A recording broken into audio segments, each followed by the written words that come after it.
मार्ग कठिन संघर्ष का, परिश्रम से उन्नति का। जब परेशानी में हो तब उस परेशानी से दूर भागना अर्थात बड़ी परेशानी को निमंत्रण देना होता है।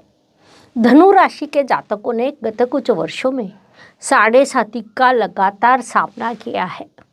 परेशानी का, संघर्ष का सामना कर आपका मार्गक्रमण शुरू है, लेकिन यह मार्गक्रमण अब संघर्ष से उन्नति की ओर जाने वाला है।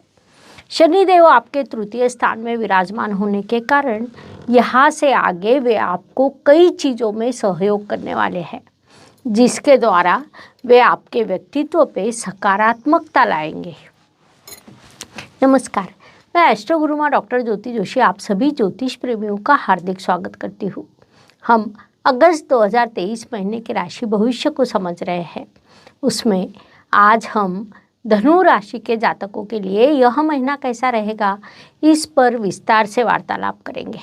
विभिन्न दृष्टिकोण से इस महीने के ग्रह स्थिति का हम शास्त्रोक्त विश्लेषण करने वाले हैं।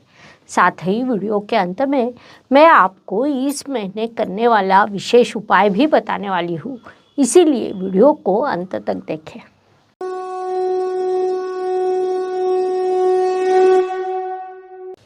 व्यक्तित्व की दृष्टि से जब हम विचार करते हैं तब राशि स्वामी की स्थिति महत्वपूर्ण होती है।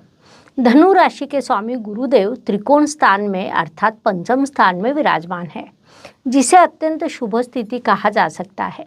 लेकिन वहीं पर राहु ग्रह भी विराजमान है। गुरु और राहु में शत्रुत्व है, जिस कारण आपका संघर्ष अभी समाप्त नहीं हुआ है, ऐसा हम कह सकते हैं। धन, परिवार, वाणी की दृष्टि से विचार करें तो धनु राशि के लिए शनिदेव की स्थिति महत्वपूर्ण होती है। वे आपके तृतीय स्थान में विराजमान है, जिस कारण धन के धन स्थान में यह स्थिति निर्माण हुई है, जो अत्यंत शुभ मानी जाती है। धनेश की इस स्थिति के कारण धन प्राप्ति के कई योग निर्माण होते हैं। पुरानी वस्तु से, पुराने शेयर्स से, पारंपरिक प्रॉपर्टी से, किसी पुराने प्लॉट से धन लाभ के कई योग आपके लिए निर्माण होंगे। इसीलिए आपने इस काल का पूरा उपयोग करना चाहिए। पराक्रम एवं परिश्रम की दृष्टि से विचार करें तो धनु राशि के लिए पुनश्च शनिदेव की स्थिति महत्वपूर्ण होती है, क्योंकि वे आपके तृतीयेश है, जिस कारण आप लगातार परिश्रम करते रहते हैं। अपना लक्ष्य निर्धारित कर आप परिश्रम करते हैं और उसी पद्धति से इस महीने भी आपका मार्गक्रमण रहने वाला है। इसीलिए आपने इस काल का सदुपयोग करना चाहिए। वास्तु, वाहन, भूमि, सुख शांति की दृष्टि से विचार करें तो यह महीना धनु जातकों के लिए सकारात्मक कहा जा सकता है। लेकिन घर में शांति होने के बाद भी अचानक वातावरण बिगड़ने की संभावना को नकारा नहीं जा सकता। इसीलिए उस दृष्टि से आपके उचित ध्यान रखना चाहिए। सच कहा जाए तो घर में शांति बनाए रखने के लिए आप विशेष प्रयास करें, ऐसी सलाह आपको दी जाती है। शिक्षा, संतति, प्रणय की दृष्टि से विचार करें तो यह काल धनु जातकों के लिए अत्यंत लाभकारी कहा जा सकता है। विशेष रूप से टेक्निकल और मैकेनिकल क्षेत्र में अध्ययन करने वाले जातकों को इस काल में बड़ी सफलता प्राप्त होगी। उसमें भी जो जातक मैकेनिकल क्षेत्र की उच्च शिक्षा में हैं, जिन्हें एमएस करना है, उनके लिए यह अत्यंत शुभ काल निर्माण हुआ है। आपकी संतति इस काल में लगातार प्रगति करेगी, उससे आपको विशेष समाधान प्राप्त होगा। साथ ही विवाह इच्छुक युवक युवतियों के विवाह भी जुड़ने के शुभ योग निर्माण हुए हैं। इसीलिए उस दृष्टि से आपके प्रयास आपने करना चाहिए। ॲस्ट्रो गुरु डॉक्टर ज्योती जोशी यांना ठाणे, मुंबई येथे प्रत्यक्ष भेटण्याची संधी दिनांक 30 व 31 जुलै 2023 रोजी आपण याचा लाभ घेऊ शकता। स्वास्थ्य, कर्ज, प्रतिस्पर्धी शत्रुओं की दृष्टि से विचार करें तो धनु जातकों के लिए यह महीना थोड़ा परेशानी का कहा जा सकता है। स्वास्थ्य की छोटी बड़ी परेशानी शुरू रहेगी, उसमें विशेष रूप से मानसिक तनाव रह सकता है। इसीलिए उस दृष्टि से आपने थोड़ा सावधान रहना चाहिए। शत्रुओं की गतिविधियां शुरू रहेगी। प्रतिस्पर्धी आपको परेशान करने का प्रयास करेंगे, लेकिन आपने उन्हें नज़रअंदाज करना चाहिए। वही आपके लिए लाभकारी रहेगा। नौकरी एवं व्यवसाय की दृष्टि से विचार करें तो नौकरी करने वाले धनु जातकों के लिए यह महीना बड़े संघर्ष का और व्यावसायिक जातकों के लिए बड़ी सफलता का कहा जा सकता है। नौकरी करने वाले जातकों को साथ काम करने वाले सहकर्मियों से, वरिष्ठों से परेशानी हो सकती है।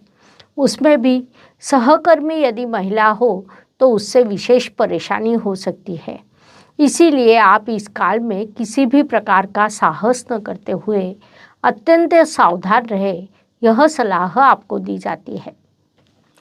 व्यावसायिक जातकों के लिए इस काल में व्यवसाय वृद्धि के, सफलता के कई अवसर निर्माण होंगे। इसीलिए आपने इस काल का पूरा उपयोग करना चाहिए। विदेश में स्थित धनु जातकों की दृष्टि से विचार करें तो उनके लिए यह काल अत्यंत शुभ कहा जा सकता है। प्रगति के, पदोन्नति के, नए प्रोजेक्ट प्राप्त करने के अवसर उन्हें इस काल में प्राप्त होंगे। इसीलिए उन्होंने इस काल का पूरा लाभ उठाना चाहिए। भाग्य एवं शुभ संकेत की दृष्टि से विचार करें तो धनु जातकों के लिए यह महीना कई शुभ संकेतों से भरा है, ऐसा हम कह सकते हैं। उसमें मुख्य रूप से कहा जाए तो राशि स्वामी गुरुदेव पंचम स्थान में, पंचमेश भाग्य स्थान और भाग्येश भी महीने के दूसरे पखवाड़े में भाग्य स्थान में, ऐसी ग्रह स्थिति निर्माण हुई है। इस ग्रह स्थिति को अत्यंत बड़े शुभ संकेत कह सकते हैं। साथ ही 7.5 समाप्त होने के कारण शनिदेव आपके तृतीय स्थान में है, वह भी एक बड़ा शुभ संकेत है।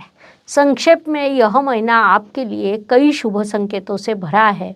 इसीलिए आपने इस काल का सदुपयोग करना चाहिए। कर्म की दृष्टि से विचार करें तो आपके कर्म अधिपति भाग्य स्थान में विराजमान है, जिस कारण केंद्र त्रिकोण योग निर्माण हुआ है। केंद्र का स्वामी जब त्रिकोण स्थान में या त्रिकोण स्थान का स्वामी जब केंद्र स्थान में होता है तो उसे हम लक्ष्मी नारायण योग कहते हैं। वैदिक ज्योतिष के अनुसार वह अत्यंत शुभ योग माना जाता है, जो इस काल में आपके लिए निर्माण हुआ है, जिस कारण इस काल में आपके कर्म अत्यंत अच्छे रहेंगे। उससे आपको उचित लाभ प्राप्त होगा। लाभ की दृष्टि से विचार करें तो धनु राशि के लाभेश भाग्य स्थान में विराजमान है, जिस कारण भाग्य से होगी लाभ प्राप्ति, ऐसा हम कह सकते हैं। आपके लिए इस महीने लाभ के कई अवसर निर्माण होने वाले हैं।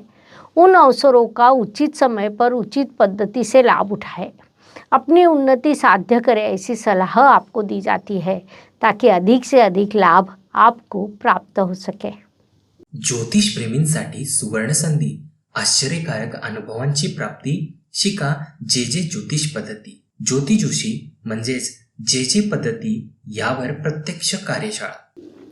व्यय एवं परदेश गमन की दृष्टि से विचार करें तो इस काल में धनु जातक बड़ी यात्रा करने वाले हैं। जो जातक पढ़ाई करने के लिए विदेश जाना चाहते हैं, उनके लिए वैसे शुभ योग निर्माण होंगे। नौकरी के उद्देश्य से भी जो जातक विदेश जाना चाहते हैं, उनकी इच्छा पूर्ति होगी। संक्षेप में कई कारणों से आप इस काल में यात्रा करेंगे। उस यात्रा से भविष्य में आपके लिए उन्नति के योग निर्माण होंगे। इसीलिए इस काल का पूरा लाभ उठाना चाहिए। जीवन सुख दुख और उतार चढ़ाव से भरा होता है। कोई भी व्यक्ति संपूर्ण सुखी या संपूर्ण दुखी नहीं हो सकता। उस अनुसार हर दिन सभी के लिए समान हो नहीं सकता। महीने के कुछ दिन सुख, समाधान और सफलता लेकर आते हैं, तो कुछ दिन संघर्ष, कठिनाइयाँ और तनाव से भरे होते हैं। इस दृष्टि से धनु जातकों के लिए 9, 19 और 28 यह दिन विशेष रूप से सुखदायक एवं शुभ रहेंगे। साथ ही 6, 16, 26 यह दिन अशुभ एवं तनावपूर्ण रहेंगे। इन दिनों में आप कठिनाइयों, बाधाओं और समस्याओं का अनुभव करेंगे, तो यह मानसिकता आपको पहले से ही बनानी होगी और आगे बढ़ना होगा। उपायों की दृष्टि से विचार करें तो ज्योतिष में अत्यंत छोटे छोटे और बड़ा परिणाम करने वाले उपाय बताए गए हैं।